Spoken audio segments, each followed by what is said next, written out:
sebelum Jokowinya. Ya, dialog kita lanjutkan kembali masih bersama Usep Hasan Sadikin dari Perludem. Kang Usep, ini kalau kita bicara soal sistem pemilu, ada banyak variabel gitu ya. Salah satunya adalah model pencalonan. Dan ini yang sekarang sebetulnya banyak sekali dibahas secara praktis lah gitu ya. Karena itu mungkin yang paling gampang gitu.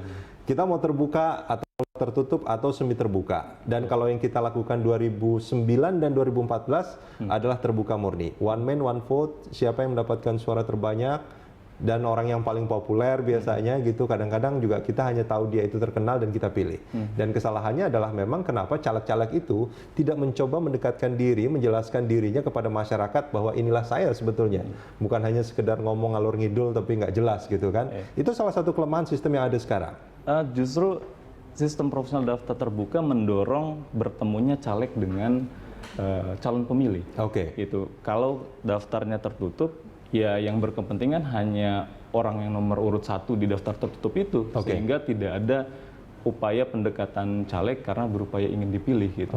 Nah, daftar terbuka ini mendorong caleg berkampanye langsung kepada masyarakat, lalu kemudian masyarakat jadi bisa lebih mengenal caleg. Ya, tapi kalau kita lihat yang 2014 itu kan luar biasa sekali sebetulnya. Caleg mendekatkan diri kepada masyarakat itu caranya bikin panggung, joget-joget, menyebar uang. Itu salah satu yang banyak dilakukan kan gitu.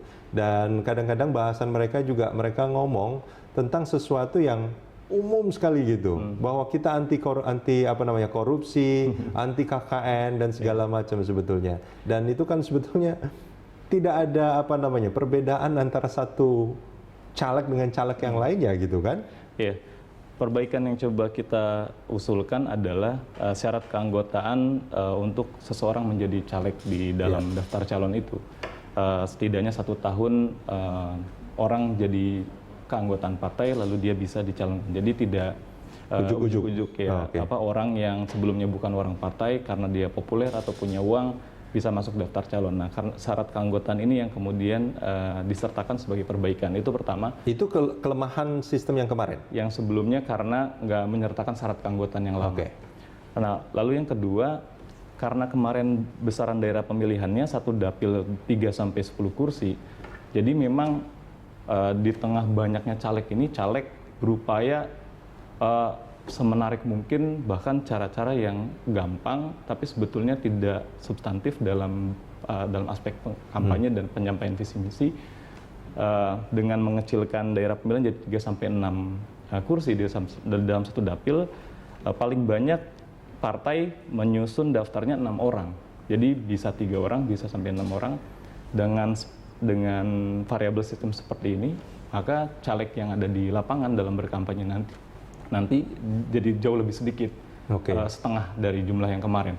Itu yang pertama. Yang kedua, kita menyertakan juga syarat kampanye yang bersamaan antara partai politik dengan caleg. Jadi representasi partai coba dikuatkan lagi, menyertakan caleg sehingga tidak ada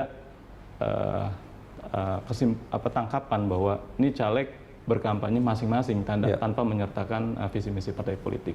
Kang Usep, salah satu kelemahan dari sistem proporsional terbuka adalah kalau kita lihat 2014, saya kenal beberapa orang yang berdasarkan survei tinggi sebetulnya, artinya dia cukup yakin bahwa dia akan kepilih pada 2014, tapi kalah oleh serangan fajar sebetulnya. Nah, ini kan sebetulnya salah satu kelemahan dari sistem proporsional terbuka itu. Nah, ini gimana Kang Usep? Serangan fajar sebetulnya ada juga di proporsional daftar tertutup, bedanya antar partai. Kalau ini antar caleg. Nah, dengan adanya syarat keanggotaan, kemudian penyatuan antara kampanye partai dengan caleg di dalam perbaikan ini, maka memang ada semacam rasa memiliki caleg ini terhadap partai politik. Dan serangan fajar di sini memang bukan ranahnya kemudian sistem pemilu, tapi bisa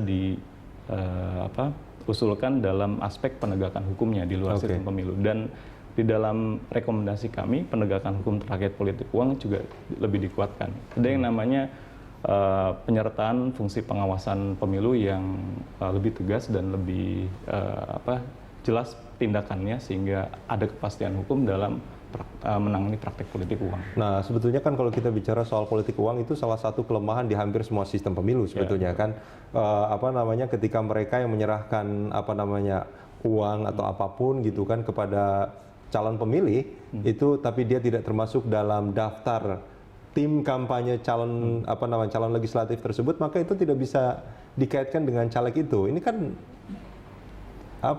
sesuatu yang sulit artinya untuk dikaitkan, atau sebetulnya bagaimana baiknya? Justru dengan daftar calon terbuka ini karena ada kontestasi kualitas personal caleg, maka ada tawaran yang memungkinkan mengedepankan kualitas antar caleg yang kemudian pemilih bisa menentukan pilihan dari tawaran caleg-caleg ini gitu. Jadi menyertakan pendidikan politik, pendidikan pemilih, daftar calon terbuka lebih memungkinkan pemilih untuk memilih caleg mana yang berkualitas. Oke, politik uang terjadi, tapi dia bisa melihat langsung. Artinya kalau boleh saya garis bawahi, sebetulnya sistem politik apapun, model pemilihan apapun, yang penting adalah pendidikan politik bagi calon pemilih itu yang menjadi penting sebetulnya. Oke, harus. Kita jeda sebentar, kita akan lanjutkan di segmen berikut.